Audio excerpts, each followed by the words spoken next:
야, 야호! 영차! 단풍이 아주 절정이구만.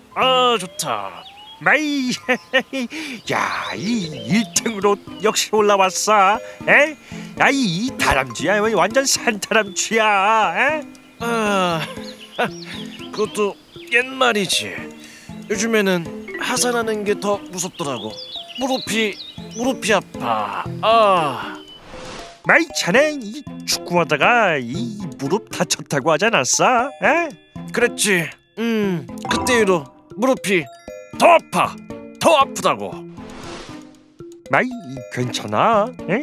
아이 건강해지려고 이 등산하는 건데, 아이 이거 어떻게 된 게 이 건강이 더 안 좋아지는 것 같아? 에? 그러게 제대로 못 걷겠고 무릎에서 딱딱 소리도 나는 것 같은데 이게 단순 관절염인 줄 알았더니 이게 더 심각한 거 아니야? 압박하면 더 아프네. 아파. 진짜 병원에 가봐야겠네. 아이 축구하실 때 무릎 다치셨고, 아이 또 등산도 자주 하신다고요? 네, 뭐 찜질이나 그런 거 하면 금방 낫겠죠, 선생님.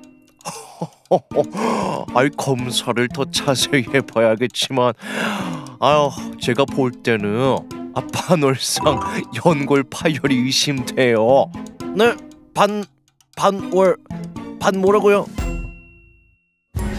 등산과 축구를 하다 관절을 다쳐 반월상 연골 파열을 진단받은 50대 남성의 사연이었습니다. 오늘 활기찬 클리닉에서는 반월상 연골 파열에 대해서 알아보겠습니다. 여러분의 활력 넘치는 인생을 위해 활기찬 클리닉 함께 하시죠. 네, 오늘은 반월상 연골 파열에 대해서 알아볼 텐데요. 도움 말씀 주실 김성영 원장님 모셨습니다. 어서 오세요. 안녕하세요. 안녕하세요. 반갑습니다. 네, 반갑습니다. 반월상 연골 파열. 연골 파열은 그렇다 쳐도 앞서 이 50대 남성분의 사연 들어봤는데 뭐라고요? 반월, 그러니까 저희도 약간 좀 생소해요. 맞아요. 네. 이 반월상이라는 부위는 어떤 부위인가요? 네, 반월상 연골은 무릎의 안쪽과 바깥쪽에 있는 얇은 C자 형태의 구조물입니다. 그림에 보듯이 양쪽에 위치하게 되는데요. 이 반월상 연골은 무릎에 전달된 하중을 분산시키고 관절 연골을 보호하고 무릎의 안정성에 기여를 하는 아주 중요한 구조물입니다. 그렇군요. 그러면 이게 정확히 어떤 질병인지, 그리고 뭐 많이 좀 흔하게 걸리는 질병인지도 좀 자세하게 소개해 주시죠. 네, 반월상 연골 파열은 말 그대로 반월상 연골이 찢어진 것을 의미합니다. 네. 평균적으로는 약 10만 명당 60에서 70명 정도 이 질환을 겪고 있다고 알려져 있고요. 네. 원인에 따라서 외상성과 퇴행성, 그리고 파열의 형태에 따라서 오른쪽에 그림 보듯이 종파열, 수평파열, 방사상 파열, 그리고 여러 가지 파열이 복합적으로 나타나는 복합파열 등으로 나뉠 수 있습니다. 네.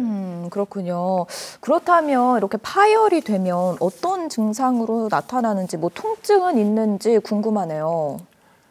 반월상 연골 파열이 되면 환자분들 대부분 통증을 느끼게 되는데요. 네. 하지만 연골 파열 자체로 통증이 유발되기보다는 찢어진 조각이 무릎을 구부리거나 뒤틀릴 때 무릎에 있는 대퇴골과 경골 사이에 끼어 당겨지면서 통증이 유발된다고 알려져 있습니다. 아프겠네요. 네. 통증은 굉장히 심하게 유발이 되는데요. 간혹 가다가 큰 조각이 끼었을 때는 무릎을 굽히거나 펴지 못하는 잠금 현상까지 나타날 수 있습니다. 그렇군요. 또 그와 더불어서 무릎에 관절선을 따라 압통이 나타날 수도 있고, 그리고 부종, 무릎을 움직일 때 마찰음 또한 나타날 수가 있습니다. 네. 그러면 이 반월상 연골 파열의 그 원인은 무엇인지가 가장 궁금하거든요. 어떤 원인이 있을까요? 원인은 앞서 말씀드린 것처럼 외상성과 퇴행성으로 나뉠 수 있게 되는데요. 네. 평균 약 3분의 1에서 외상성 파열이 나타난다고 알려져 있습니다. 외상성 파열은 무릎을 뒤틀리거나 심하게 구부린 경우 나타날 수 있고, 퇴행성 파열은 일상생활, 예를 들어 계단을 오르내리거나 혹은 등산 중에 나타날 수도 있고요. 네. 가벼운 외상에 의해서도 나타날 수가 있습니다. 언제 어디서 발생할 수 있는 거네요. 맞습니다. 그래서 환자분들 오시면 특별한 활동을 하지 않았는데도 통증이 발생해서 병원을 내원하신 경우도 많이 있습니다. 뭐 젊은 10대, 20대도 벌어질 수 있는 겁니까? 맞습니다. 최근 들어 또 젊은 환자분들이 풋살이나 축구를 많이 하시는데 주말에 풋살하시다가 갑자기 생긴 무릎 통증 오셔서 네. 내원하셔서 반월상 연골 파열을 진단받는 경우도 종종 있습니다. 그렇군요. 늘 조심해야겠어요. 민수 씨도 또 운동 네. 많이 하시잖아요. 그렇다면 이 반월상 연골 파열 진단은 어떻게 하는지 궁금하네요. 진단을 하기 위해서는 먼저 환자분과 충분한 면담을 하는 것이 중요한데요. 네. 문진을 통해 환자분의 평소 생활 습관이나 혹은 직장에서의 업무 강도, 그리고 동반된 증상 등을 파악하는 것이 중요합니다. 또한 문진 후에 신체 검사를 통해서 환자분이 어떻게 할 때 통증이 유발되는지 직접 확인을 해야 되고요. 네. 또 추가로 할 수 있는 검사로는 병원에서 엑스레이나 초음파 검사도 있지만 가장 중요한 것은 MRI 검사입니다. MRI는 파열의 유무뿐만 네. 아니라 네. 파열의 크기나 형태, 위치, 그리고 동반 증상까지 파악이 되기 때문에 네. 앞으로 치료법을 결정하는 데 중요한 단서들을 제공해주는 검사 기법입니다. 그렇군요. 반월상 연골 파열의 원인과 진단 방법에 대해서 저희가 이야기 들어봤고요. 일단 무릎 살면서 한 번쯤은 다 다쳐봤을 것 같아요. 근데 한 번 다치면 정말 아프잖아요. 맞아요. 이거 치료 어떻게 합니까? 다 뭐 수술합니까? 물론 모든 반월상 연골 파열이 수술을 요하는 건 아닙니다.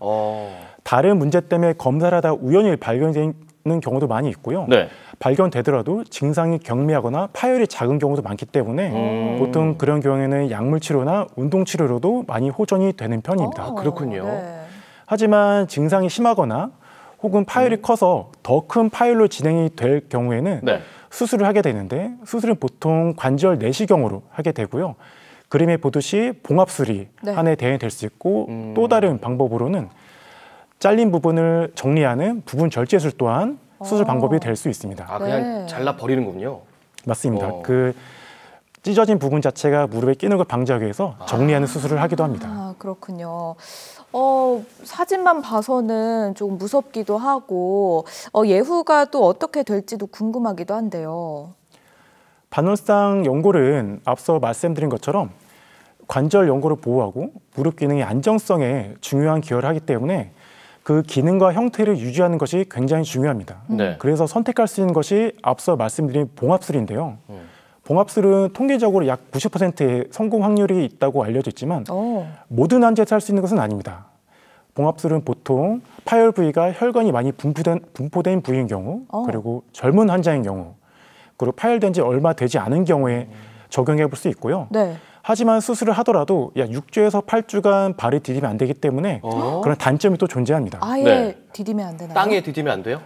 땅에 디딜 경우에 봉합된 부분이 틀어질 수 있어서 나중에 재수술을 해야 될 수도 있습니다. 그럼 계속 누워 있어야 되는 겁니까? 그때는 누워있기보다는 그 목발을 통해서 발을 딛지 생활을 해야 됩니다. 그렇군요. 그리고 이제 봉합술로 좋은 결과를 기대하기 어려울 경우에는 좀 이렇게 부분 절제술 같은 걸로 진행을 한다면서요? 네, 맞습니다. 모든 파열에서 봉합술을 할 수 없고 네. 봉합술이 여의치 않을 때는 부분 절제술을 하게 되는데요. 네.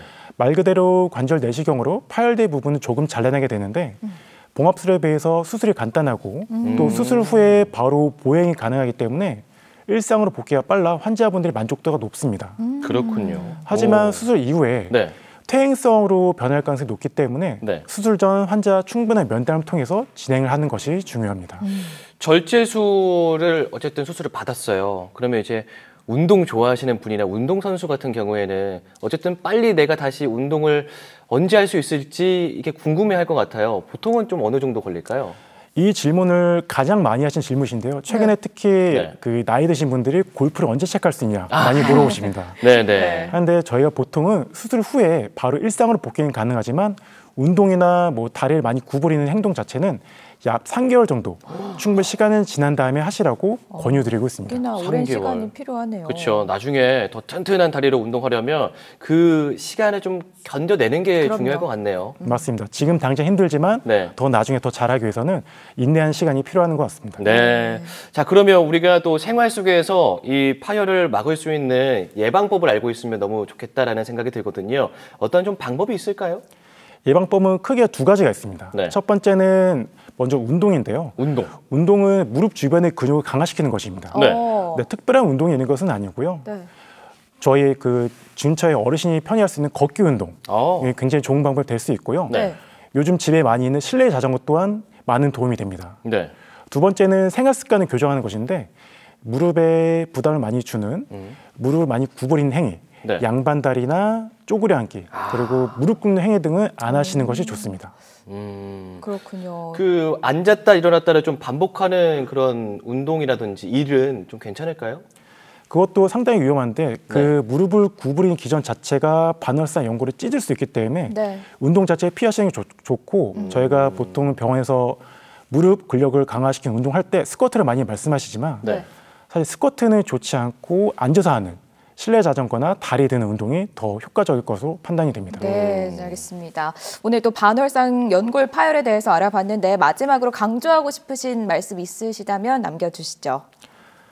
반월상 연골 파열은 파열 자체로 끝난 것이 아니라 퇴행성으로 진행할 수 있기 때문에 무릎이 아플 때 가까운 병원에 내원하셔서 적절한 진단과 치료를 받아 건강한 무릎을 유지하시면 좋겠습니다. 네, 알겠습니다. 화기찬 클리닉 오늘 반월상 연골 파열에 대해서 이야기 나눠봤고요. 도움 말씀 주신 김성현 원장님 고맙습니다. 고맙습니다. 네.